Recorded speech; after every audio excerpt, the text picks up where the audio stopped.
Welcome back to another video. Today I'm going to show you how to get anti-lag using the free version of Crome.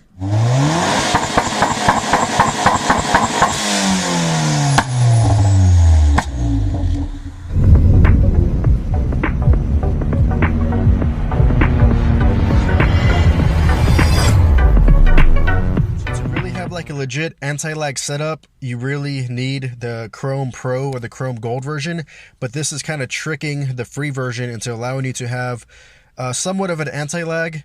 It doesn't build as much boost as the Gold or Pro version, but it does build boost, and it's better than nothing. So, I mean, it's free, so you can't really complain.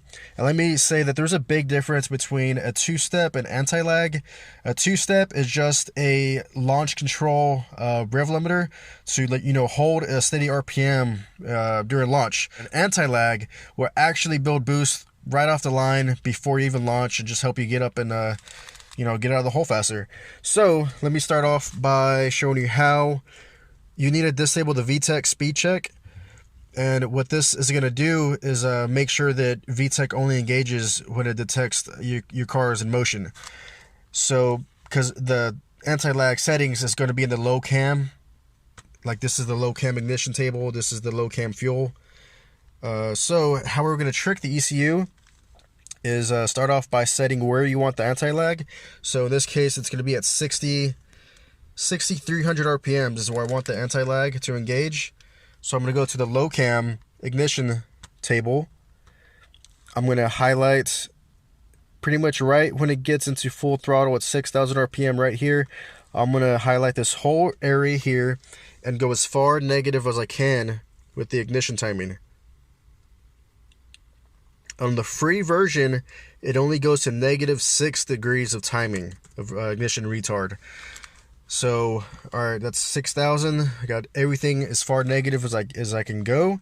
Now I'm going to go over to the fuel. Again, this is the low cam out of VTEC, and I'm going to add 20% fuel. And this is where you can do some tweaking. You know, might need less or more fuel to really get some bangs and pops and build more boost. But I'm going to add 20% fuel.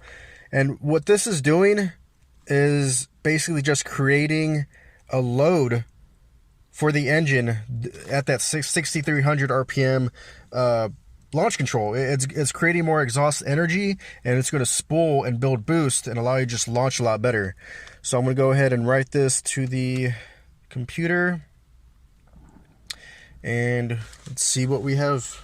See what we've got here. It should be about 6,300. Let's see if I build any boost. Sorry for the squeaky belt. Let's see.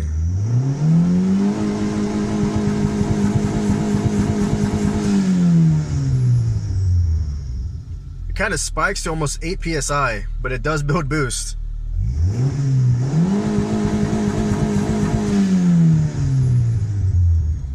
Okay, so that's with the anti-lag, okay?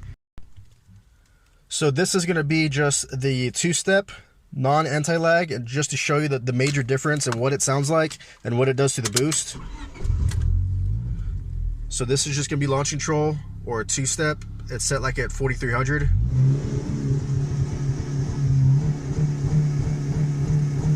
So as you can see, it basically builds no boost, maybe like a pound, if that. So that's the major difference between the two-step and the anti-lag, is you actually build boost with the anti-lag.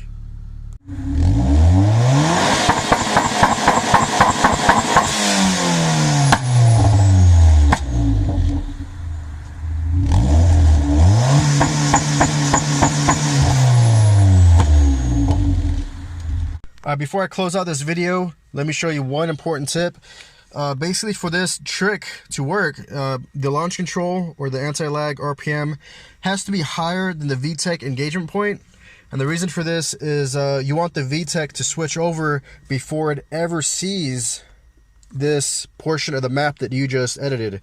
So basically my VTEC switchover is about 5,500 RPM, so it will never actually go into these tables under full throttle, only when the car is not moving and with VTEC not engaged will it see this table here. Otherwise, when it hits VTEC at 5,500 RPMs, it switches over to this table, which is just your typical ignition map. So really important. Like, subscribe. It really helps. And comment below if you have any questions, or if you want your video featured, shoot me it on Facebook or Instagram, something like that. I'll feature it on my channel. But thanks for watching. See you next one.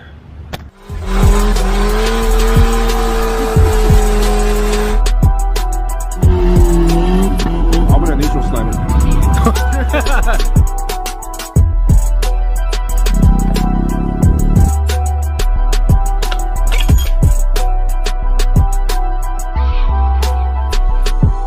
The fuck? You still fixed that? Bullshit to that too, huh? Episode 2 of the, fuck, what's the title?